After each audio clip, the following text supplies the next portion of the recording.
हम हमेशा यही कहते हैं कि कोलेस्ट्रॉल बढ़ा है, ट्राइग्लिसराइड बढ़ा है, आपकी नसों में ब्लॉकेज होने लगा है। हाँ। लेकिन हमें ये नहीं पता कि वो ब्लॉकेज होता कैसे है। तो हाँ, आप समझाइए ये बिल्कुल सिंपल शब्दों में, कैसे बनता है ब्लॉकेज। हाँ, ये आपको बहुत ही स्पष्ट शब्दों में, मैं सीधे सीधे शब्दों में समझाता हूँ पूरा साइंटिफिक मैकेनिज्म क्या है।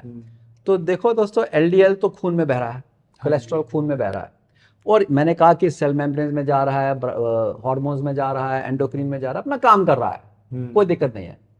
और अगर आपका, मैंने कहा एंडोथीलियम जो झिल्ली है वो हेल्दी है, उसमें कोई दरार नहीं है, नसों के अंदर की झिल्ली झिल्ली में कोई दरार नहीं है, तो ये जा रहा है।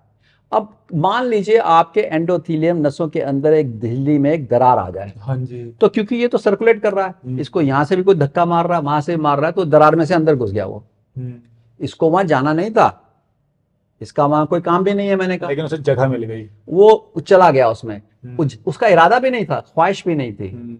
भाई धक्का मुक्की हो रही है, सारे पार्टिकल जो हैं ब्लड में फैल रहे हैं, जैसे नदी में चीजें तैर रही हैं, कहीं नदी मुड़ती है, कहीं पत्थर होता है, तो हर चीज यूं यूं होती रहती है, तो बेचारी इस चक्करों में ये भी गलत जगह चलेगी। हाँ। अब देखिए, ये पहुंच गई गलत जगह, एलडीएल पहुंच गया आर्टरी के अंदर, इसका इरादा नहीं था वहां जाने का। जैसे ये पहुंचा तो इसे भी लगा मैं कहाँ आ गया, और आपकी नस को भी लगा ये कौन आ गया, दोनों तरफ से। तो इसको वहां डर लगा, तो इसके पास फ्री रेडिकल ऑक्सीजन आया, बोले भाई देख, यहाँ तू मर जाएगा अकेला, हमारे साथ देख ले, जुड़ ले, तो हम यहाँ रहते हैं, हमें मालूम है कैसा मोहल्ला ये है, सेफ रहेगा, हमसे दोस्ती कर ले। तो वो उससे दोस्ती कर लेता है। अब वो हो गया ऑक्सीडाइज्ड एलडीएल। अच्छा, जैसे ही एलडीएल ऑक्सीडाइज्ड होता है, ये बड़े बड़े कारनामे शुरू हो जाते हैं इसके। तो इसको आपकी बॉडी की जो सेल्स हैं, जो आपकी आर्टरी के वॉल के अंदर है, वो देखते हैं ये कौन आ गया दादा, कहाँ से आ गया, उधम मचा रहा है, उछल कूद कर रहा है, वो उसको पकड़ती है। वो पकड़ती हैं, फिर उनका घमासान युद्ध शुरू होता है। जब युद्ध शुरू होता है तो मैक्रोफेज आती हैं, आपकी जो है इम्यून सेल्स आती हैं, उससे फिर सूजन आ जाती है। अच्छा, अब ये सारी सूजन आ गई, तो पहली चीज तो मैंने कहा एंडोथीलियम में दरार पड़ी। हाँ, तो अगर आपने स्मोकिंग, अल्कोहल, वो सारी चीजें नहीं करी तो दरार ही नहीं पड़नी थी, एलडीएल को यहाँ आना नहीं था। एलडीएल यहाँ आ गया, ऑक्सीडाइज हो गया, गड़बड़ शुरू हो गई, उसका तो कोई इरादा नहीं था वहां जाने का, न दंगा फसाद करने का। अब वो दंगे फसाद में भागीदार हो गया। जब ये दंगे फसाद में भागीदार होता है तो एचडीएल भी उसी दरारों में से अंदर आता है, क्योंकि दरार लगी है। मैंने कहा था एचडीएल हेल्दी कोलेस्ट्रॉल है, मैंने आपसे कहा वो जो है वो गार्बेज ट्रक है जो निकालने वाला है। तो कई बार वो एलडीएल से कहता है भाई निकल यहाँ से, फंस जाएगा, मैं तुझे ले जाता हूँ। तो this is called reverse cholesterol transport. अच्छा, मतलब एलडीएल एंडोथीलियम में दरार आने से जब वो अंदर जाता है तो वहां ब्लॉकेज बनना शुरू हो जाता है, जो ऑक्सीडेशन होता है वहां पे। लेकिन वही एचडीएल उस ब्लॉकेज को खोलने का काम करता है, वापस लेके आता है। तो इसका मतलब ये हुआ कि अगर आपका एचडीएल का लेवल ज्यादा है और एलडीएल का लेवल भी ज्यादा है तो ब्लॉकेज होने के चांसेस कम है। यही तो मैंने कहा था, आपको समझा रहा हूं। तो एचडीएल होनहार है, ऐसा होनहार भाई है जो उसको बचाने लेके जाता है, भैया तू निकल आ यहाँ से, मर जाएगा यहाँ पे। तो जितना निकाल सकता है, आपका एचडीएल भी कम ही है। अब उसमें से और एलडीएल आ रहा है, और पार्टिकल आ रहे हैं, अब वो करते करते करते करते वो सूजन बन जाती है।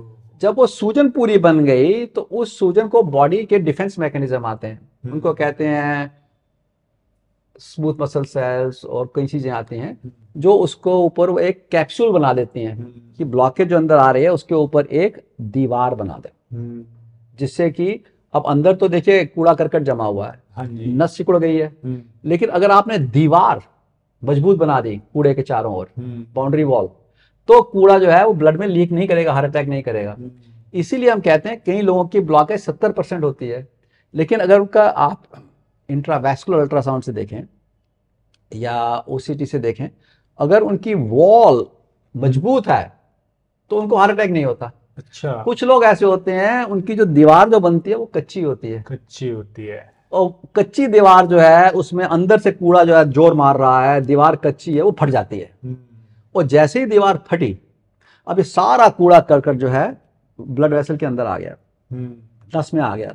जैसे ही आया तो ब्लड क्या कहता है, भाई ये क्या कहां से आ गया, इसको पकड़ो पकड़ो पकड़ो। तो वहां उसको कैसे ब्लड पकड़ेगा, ब्लड को तो एक ही काम आता है, ब्लड को क्लॉट करना, तो वहां पे एक बहुत बड़ा क्लॉट बना देता है।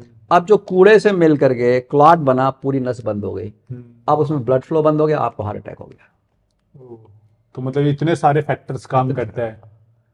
तो लेकिन इससे एक चीज ये भी समझ में आती है सर कि अगर आपको ब्लॉकेजेस से बचना है, हाँ, तो अपने एचडीएल पर ज्यादा ध्यान दिया जाए। हाँ, मतलब लोगों का ज्यादा ध्यान होता है एलडीएल यानी बैड कोलेस्ट्रॉल को कम करने पे, हाँ, और कम ध्यान होता है एचडीएल को बढ़ाने पे। हाँ, तो यहाँ पर है कि एचडीएल को बढ़ाने पर ज्यादा ध्यान दिया जाए। हाँ।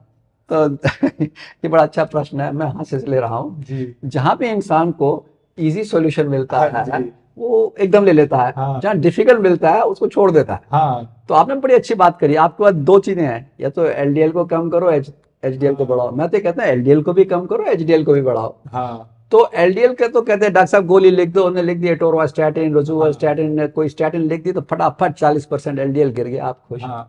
एचडीएल बढ़ाने में मेहनत लगती है, तभी तो एचडीएल बढ़ाने की कोई दवा नहीं है।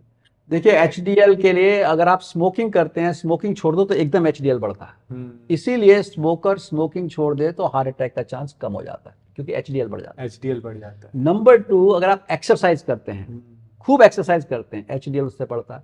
कोई दवा नहीं है और एचडीएल को बढ़ाने का और कोई तरीका नहीं है। कुछ जो हेल्थी प्लांट्स हैं आपके, fruits and green leafy vegetables and whole grains, ये थोड़ा एचडीएल बढ़ाते हैं। ठीक है, तो फूड से आप चेंज करके एचडीएल बढ़ा सकते हैं, एक्टिविटी से। लेकिन ये काम हो गया लाइफस्टाइल चेंज करने का, ये डिफिकल्ट काम हो गया जो हम करवाते हैं अपने पेशेंट। इसीलिए आप हंसे थे क्योंकि ये मुश्किल काम है। एलडीएल पे गोली ली, अगले दिन गिर जाता है। एचडीएल बढ़ेगा 3 महीने बाद।